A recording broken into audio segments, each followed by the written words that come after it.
Let's talk about tax. Yes, sorry, but they're going up by the looks of it. Surprise, surprise. Who knew that the Labour government would increase tax? We all did, but 36% of you that voted still voted for them.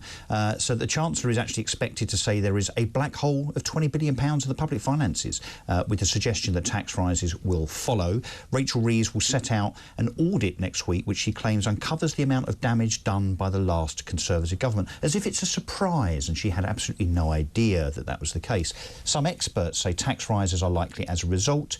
In the election campaign, of course, Labour insisted it was not planning tax rises outside of those in its manifesto. OK, well, let's talk about that now with Joanna Marchong from the Taxpayers Alliance. Who better to talk about tax than the Taxpayers Alliance? The organisation, of course, Joanna, that is all about lowering taxes.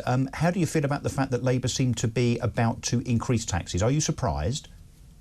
Well, I actually, maybe naively, I am surprised. I assumed in the campaign, and there was lots of talk about it, whether we could trust these parties, and the number one election promise that they ran on was that they're not going to raise major taxes. They know what the books look like, they understand what needs to happen, and they have all the answers. So I just assumed, having public sector finances on display, available to the public, they would have obviously looked at the books and knew exactly the state it was in. I mean, it doesn't take an expert to know that they were awful and that something has to be done, but they were the ones that promised they weren't going to raise taxes or major taxes. Yeah. So what do you think we'll see in terms of tax rises? I mean, do you think that they will keep to their pledge not to increase the specific tax rates across national insurance, VAT and income tax? What are you at the Taxpayers Alliance worried about in terms of the taxes you think they will increase? Well, I think we're just scared that obviously, our net debt is about £2.4 trillion, but tax rises themselves aren't going to fix this problem. Everything is catastrophically high, and there's an 80-year high tax burden we're coming up to now. And realistically, tax hikes are just going to make it harder for the working person, which is another election campaign that they said that it wasn't going to affect working. But do you think, so let's talk about that term working. I mean, there are people that earn lots more money than below the higher rate threshold of £50,000. There are lots and lots of people that work and earn more than that. So do you think Labour were quite disingenuous, or in fact, let's use a different word, dishonest, when they were pledging not to increase taxes on working people, and yet people that are earning, you know, potentially £50,000, £60,000, £70,000 a year, as we said earlier, those people not necessarily rich, they're certainly not millionaires, that those people are now going to be stuffed. They're going to see increased tax, less take-home pay as a consequence of this Trojan horse approach to winning power. I mean, it's not just disingenuous, is it, Joanna? It's blatantly dishonest. But I guess we shouldn't expect anything different from politicians. Well, they were either being dishonest or highly incompetent, because, again, they would have known the situation whilst they were making these promises. And quite frankly, this isn't the only thing that they've done to create a disparity between what they think is the working person and what they claim to be above the working person. So it's going to be interesting. They promised a lot of spending.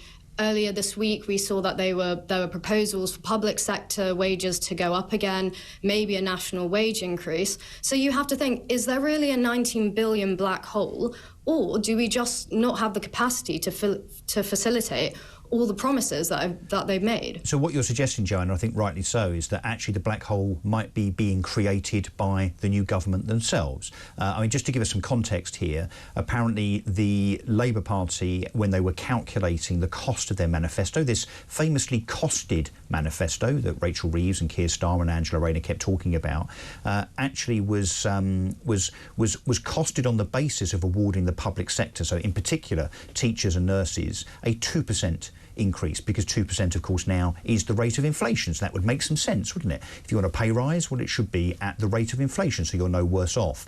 But actually what they appear now to be considering doing, as you've just alluded to, is to increase public sector pay for those particular sectors by 5.5%. So it's nearly 3 times the amount. That's going to cost £3 billion. But the problem there, of course, Joanna, as well, as I'm sure you guys have worked out, is that if that then sets a precedent across all other public sectors, all of the other elements of the public sector, that actually the cost of increasing public sector pay across the board by 5.5% would actually be a cost of £10 billion. So you think they've made their own problem? Not necessarily made it, but they've definitely added to this entire situation. Public sector finances are obviously in an awful state. Public spending is at a record high, and realistically, they've also promised that we're not going to return to austerity. So where is it coming from? And the only thing that can really pay for it is higher taxation. Yeah. Unless they borrow, I mean, they could borrow more money, but as you say, debt's at a record level. And of course, borrowing has to be paid back. And even though interest rates seem to be about to be lowered, not that they're actually in historic terms particularly high anyway, frankly, but that money still has to be paid back. So the repayments have to come from the taxpayer, because that's the only place that governments get their money from. What about things that they could do that are rather obvious to me in terms of the 2.5% of GDP foreign aid budget? I mean, that's billions. And what about net zero? I mean, would the Taxpayers Alliance perhaps take a position that actually all of our public sector fiscal woes could be eradicated if we just stopped this fruitless endeavour to get to net zero? That seems obvious to me. Well, I think a lot of the electorate is on side, well, the idea of the climate and the situation it's in is it's a big headline. People are always worrying about it. And those are tough questions. But only because they're told by the media, Joanna, that we're beset with global boiling. But that's completely and utterly untrue. And this endeavour to spend billions, and I mean billions of pounds of taxpayers' money to eradicate oil and gas in the next 5.5 years, as Ed Miliband wants to do, I mean, not only is it pointless and dangerous, but it's going to cost a lot of money. So if we didn't do it, we would save the money. There would be no black hole. In fact, there'd be a surplus, wouldn't there? Possibly. I mean, the thing with energy is they've announced new quangos in their manifesto. They've announced that one of these quangos is going to be $8 billion to facilitate getting other companies to invest in greener energy. This is GB Energy you're referring to. This is the GB Energy company, which is supposed to be, by the way, an energy production company. We talked about this on the show yesterday. It's not an energy production company at all. It's simply a fund that is going to take taxpayers' money and invest in other people's sustainable energy businesses. Now, I don't see how that's energy production, and also how that then reduces bills. I mean, you may have seen actually this retreat from the Labour Party over the last few days, the existing government, insofar as the £300 per annum saving that would happen as a consequence of this quest for net zero. Now they're running back from that. So it seems that the consumer actually not only is not going to benefit, but I would suggest that the cost of net zero is going to be extraordinary, and even more than Ed Miliband, Rachel Reeves and Keir Starmer are saying. I mean, this pointless endeavour is surely the solution to the problem that you and I are discussing.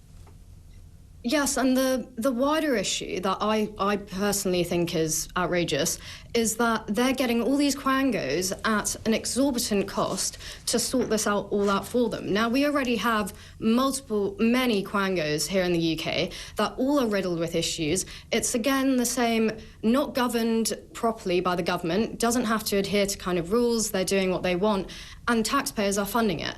So for them to increase this as well is a massive issue, and also to cut back on the spending and to find ways in which they can cut.